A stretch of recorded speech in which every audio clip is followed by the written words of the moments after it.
মই দিনৰ দুপৰীয়া 2 বজাতে ফোন কৰিলোঁ, মানে বৌৰ তাত কানেকশ্যন কৰিছোঁ, মানে 3বাৰমান ফোন কৰিলোঁ। আৰু মানে ককাইদেউ হয়, আমাক ঘৰৰ পৰা কিবা চব্জি গাখীৰ এনেকৈ দিয়া যায়, তেওঁলোকক মানে ঘৰুৱা বস্তু আৰু ইয়াতে দি পঠাওঁ তেওঁলোকক খাওক বুলি। তাৰপিছত বাতৰুৱাক পালে বাতৰুৱাক দিওঁ, নিদিলে নিজে সময় পালে লৈ আহোঁ আমি সেইখিনি। তাৰপিছত এই দুপৰীয়া ফোন কৰি পেলাই ভাবিলোঁ বৌ কিবা কানি কাপোৰ ধুই আছে, বাবুটো স্কুলত যায়, ককাইদেউ অফিচত যায়, গতিকে মই ভাবিলোঁ মাইকী মানুহ কিবা কামত ব্যস্ত হৈ আছে, গতিকে এতিয়া আৰু যোগাযোগ নকৰোঁ। মাহঁতে ক'লে সন্ধিয়াকৈ লৈ যাবি দে।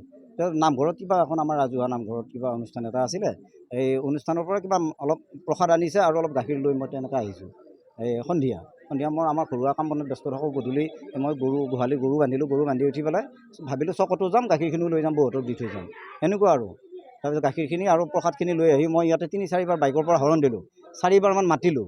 মাতাৰ পিছত মানে কোনো তেওঁলোকৰ সাহস নাপায়, মই গেটৰ ওপৰৰে পাৰ হৈ আহিছোঁ। গেটটোৰ ওপৰৰ পাৰ হৈ আহি এই প্ৰথম দেখিছোঁ যে ককাইদেউ ইয়াতে মানে মৃত অৱস্থাত পৰি আছে বাহিৰত, আৰু গেটটোত ভিতৰৰ পৰা তলা লগাই আছে। আৰু নেক্সট দ্বিতীয়বাৰ মই ভিতৰত গৈছোঁ, ভিতৰত যাই দেখিছোঁ বৌ সেনেকৈ মৃত অৱস্থাত পৰি আছে আৰু বাবু সেনেকৈ মৃত অৱস্থাত পৰি আছে। আঘাত হৈ আছে, মানে মূৰত আঘাত হৈছে, তেওঁলোক দাৰে ঘঁপিয়াইছে, নিশ্চয় চকা অস্ত্ৰৰে ঘঁপিয়াইছে আৰু। আপুনি যেতিয়া দেখিছে প্ৰথম আহি হয়, দেখিছিলে, ককাইদেউক দেখিছিলে, ককাইদেউক দেখিছোঁ। তেতিয়া কি অৱস্থাত দেখিছিলে? মৃত অৱস্থাত নাই একো আঘাতৰ চিন তেখেত মানে কি নাকে ৰাতি জ্বলাই আছে সেইখিনি আৰু ব্লাড হয়। তেওঁ বকো ছয়গাঁৱত চাকৰি চাৰ্কলত চাকৰি কৰে, ৰেগুলাৰ অহা যোৱা কৰে। আপোনালোকৰ কিবা সন্দেহ হৈছে এতিয়া? ঘটনাটোক লৈ কিবা সন্দেহ হৈছে? এতিয়া এইটো সন্দেহটো এতিয়া নিজে কৰিলে নে আনে মানে কিবা কৰিছে, এইটো আমি এতিয়া ক'ব নোৱাৰিম। এটা তদন্তৰ আৰক্ষী মহোদয় আহিছে, পাৰিবাৰিক কিবা কণ্ডল আছিল নেকি? আপোনাৰ বৌৰ সৈতে কিবা আছিল নেকি? সেইটোতো আৰু সৰু সুৰা ঘৰুৱা চলি থাকে, কিন্তু এনেকুৱাতো আমি কোনোদিনে পোৱা নাই।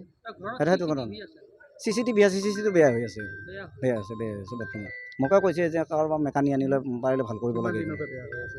এইটো প্ৰায় আজি 2মাহমানৰ পৰা বেয়া হৈছিলে, আৰু এতিয়া মই সোধাও নাই, যদি কিবা কাৰণত এইখিনি ভাল কৰিছে মই গমো পোৱা নাই। এনেকুৱা এই পৰিয়ালটোৰ 3জনে হয়, 3জনে সদস্য হয়। আপোনাৰ ভতিজাটো হয় হয় হয়, 7ত পঢ়ি আছে, 7ত পঢ়ি দিল্লী পাব্লিক স্কুল চাৰিআলি, বাইহাটা চাৰিআলি। হয়, স্কুলৰ পৰা অহা যোৱা কৰে। আজি স্কুলত যোৱা নাই, নিশ্চয় দিনতে নিশ্চয় হয়তো ঘটনাটো হ'ল নেকি, সিমান দূৰ আমি নাজানিম আৰু। আমি 3জন, ককাইদেউ ডাঙৰ আছিলে, যিজন মৃত্যু হ'ল এতিয়া তেখেত ডাঙৰ, আৰু মাজু ককাইদেউ আছে, আৰু মই আছোঁ। আমি যৌথভাৱে পুৰণি ঘৰখনত থাকোঁ, আৰু তেখেত ইয়াতে নতুন ঘৰ কৰিছে। যদিও তেখেত বেলেগ, কিন্তু আমি মানে এটা যৌথ পৰিয়ালৰে আছোঁ। তেওঁ কোনো সামাজিক নীতি নিয়মৰ মাজেৰে লিখা পঢ়া বা বেলেগ হৈ মই ইয়াতে থাকিম তাত সেনেকুৱা নহয়। পৰিয়াল বেছি হৈছে ইয়াত, ককাইদেউ থকা অট্টালিকা। এই অট্টালিকাটো নিৰ্মাণ কৰা কিমান দিন হ'ল? অট্টালিকাটো নিৰ্মাণ কৰা আজি 5 বছৰে হ'ল, 5-6 বছৰ। 5 বছৰ আছে।